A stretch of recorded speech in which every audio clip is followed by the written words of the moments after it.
Eğer The Beatles ve sevgi hakkındaki ana videoyu izlemediyseniz, bu video tek başına pek bir şey ifade etmeyecek. Videoyu izleyip geldiyseniz, gelin sizinle tüketim toplumunu konuşalım. Özellikle dikkatli bir izleyiciyseniz, muhtemelen bütün video boyunca tartışılmasını beklediğiniz bir konu vardı. Sonuçta video Sevgililer Günü'nde yayınlandı. Dünyanın en büyük pop müzik grubundan bahsediyor. Mutlaka sevginin tüketimle ilişkisine girmemi beklediniz. Sevgililer Günü denince ilk söylenen eleştiridir. Aman sırf tüketelim diye uydurulmuş demek. Beatles'ın ilk örneği olduğu pop gruplarının sevgi kavramından kazandıkları paranın da haddi hesabı yok. Ama açıkçası böyle bir eleştiri videoda sunmak istediğim sevgi felsefesine pek uymuyordu. Ya videonun geri kalanından kopuk bir eleştiri yapıp sonra Velleman'ın duygusal yakınlık üzerinden sevgi tanımına geçecektim, ya da bu kadar bariz ve gerekli bir eleştiri hiç söylemeyecektim. Bu iki seçenek de çok hoşuma gitmediğinden bu meseleyi asıl videodan ayrı kısa bir dipnota tartışmak daha makul geldi. Lafı çok da uzatmayıp sevginin tüketim toplumuyla nasıl bir ilişkisi olabilir bir bakalım. Video için hippiler ve sevgi hakkında araştırma yaparken hiç beklemediğim biriyle karşılaştım. Apple'ın eski patronu merhum Steve Jobs. 1996'da verdiği bir röportajda Jobs'a hippilik ve ineklik arasında bir seçim yapması gerekse kendisini nasıl tanımlayacağı soruluyor. Jobs, bilgisayarların üzerine kurulu kariyerine rağmen kendisini bir hippie olarak tanımlıyor. Konuşmanın tamamını çeviri konuşmalar için hazırladığım Türkçe altyazıyla beraber sağ üstte çıkan linkte bulabilirsiniz. Ancak şu anda odaklanmak istediğim nokta Steve Jobs'un hippiliği kendi pazarlama taktikleriyle bağdaştırdığı an. Jobs, hippiliği hayatta daha derin bir anlam arayışı olarak tanımladıktan sonra şöyle söylüyor. It's the same thing that causes people to want to be poets instead of bankers, you know?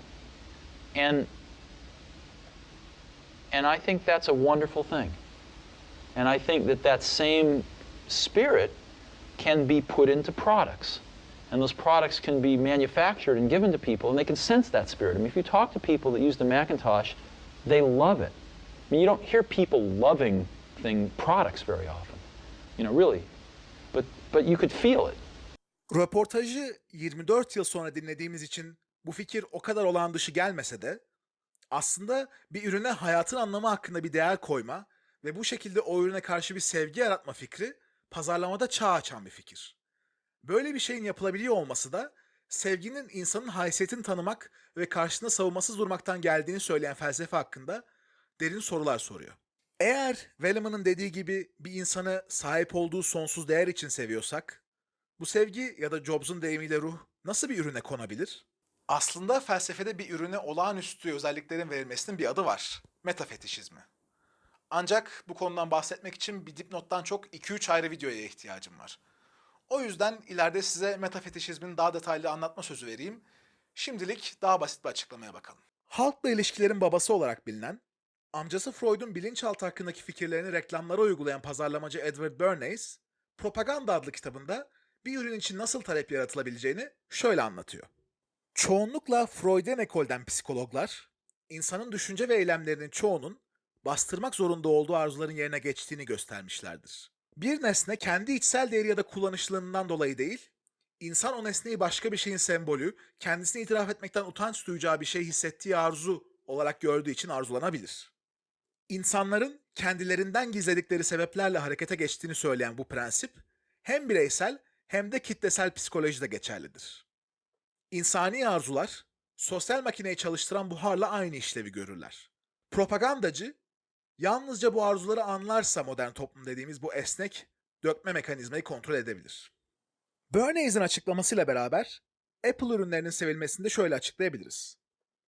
Velleman'ın sevgi tanımını alırsak, sevgi normalde sonsuz haysiyete sahip insanlara karşı hissettiğimiz bir şey.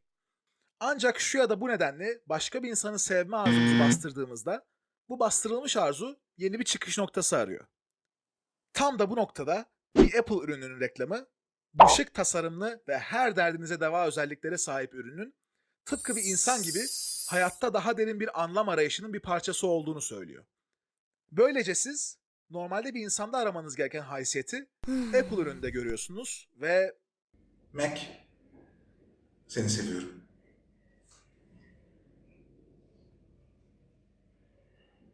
Jobs'un harika bir şey diye övdüğü bu durum, aslında bastırdığımız hakiki sevgi isteğimizin bize Apple ürünleri aldırmak için kullanılmasından başka bir şey değil. Eğer Bernays haklıysa, ki kendisinin modern pazarlama sektörünü tek başına kurmuş olduğunu düşünürsek muhtemelen haklı. Bu pazarlama taktiğinden en çok etkilenen insanlar da sevgiye olan inanç ve ihtiyaçlarını reddetmiş Robert Bork benzeri insanlar olacaktır. Burada gördüğümüz şey aslında hippie hareketinin neden bir sonuca ulaşamadığının cevabı. Hippilerin sevgi çağrısı 70'lerde ve 80'lerdeki kültürel değişimlerle tüketim sembolleri haline geldi. Böylece bir yandan hippie karşıtı sevgi isteğini bastırmış insanlar, bu bastırılmış arzuları onlara karşı kullanıldığı için bu sevilesi ürünlere daha yatkın oldular. Diğer yandan 60'larda ve 70'lerde istedikleri dünyayı yaratamayan hippiler kendilerini bir açmazda buldular. Bu açmazı da hippiliklerini gösterebilecekleri ve aslında özgürleşmeden özgürleşiyormuş gibi yapabilecekleri ürünleri tüketerek aştılar. Bu hali hazırda fazlasıyla karışık tartışmayı bir de The Beatles'a tekrar bağlayayım. Bu ruhsuz pazarlamayı en net görebileceğiniz yerlerden biri 2019 yılında çıkan Yesterday filmi. Yesterday, bütün karakterlerin bencil tiplemeler olduğu, The Beatles şarkılarının hangi kültürel bağlamda ve neden önemli olduklarını anlamayan bir film. 1960'lardaki şarkıları aynen alıp bugüne koyarsanız, müzik sektörü ne kadar değişse de, şarkılara ruhunu veren olaylar orada olmasa da, aynı şarkıların dünyada bir numara olacağına inanan bir film. Film, hikayesine baktığımızda bu ruhsuz tüketimi Amerikalı menajer karakteriyle eleştiriyormuş gibi yapıyor, evet. Ancak bu eleştiri dişe dokunur değil. Eleştirdiği şeyin yerine asıl olan bütün şöhret ve parayı aldıktan sonra söylediği yalanı açıklasın, sonra da bir şey kaybetmeden asıl kızla çıksından daha derin bir alternatif de sunmuyor. Ki filmin senaristi Richard Curtis, ruhsuz boş bir film yapıp, filmin içerisinde ruhsuz popüler kültüre dalga geçerek kendisini bu eleştiriden kurtarmayı başka filmlerinde de denemişti. Bu açıdan bakıldığında Yesterday, The Beatles'ı sahip olduğu bütün derinliğinden ayırıp tüketebileceğimiz tanıdık şarkılara çeviren bir film. Bunu yaparak da tüketim toplumunun sevgi felsefesinin altını nasıl kazıyabileceğini gösteriyor. İşin kötüsü, tıpkı Jobs'un ve Bernays'in öngördüğü gibi bu taktik işe yarıyor. Vizyonda kaldığı sürenin sonunda Yesterday 120 milyon dolar kar elde etti. Bütün bunları göz önünde bulundurduğumuzda evet, sevgi tüketim toplumunun elinde samimiyetini kolayca yitirebilen bir şey. Ancak Bernays'in açıklamasını takip edersek samimiyeti korumanın bir yolu da var. İnsanlarla samimi bir bağ kurma arzumuzu bastırmamak.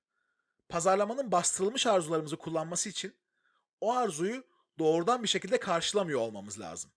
Tam da bu nedenle en büyük ihtiyacımız halen ve bir kez daha sevgi. Love is all you need. Love is all you need. Love is all you need. Love is all you need. Love is all you need. Love is all you need. Love is all you need. Love is all you need. Love is all you need. Love is all you need.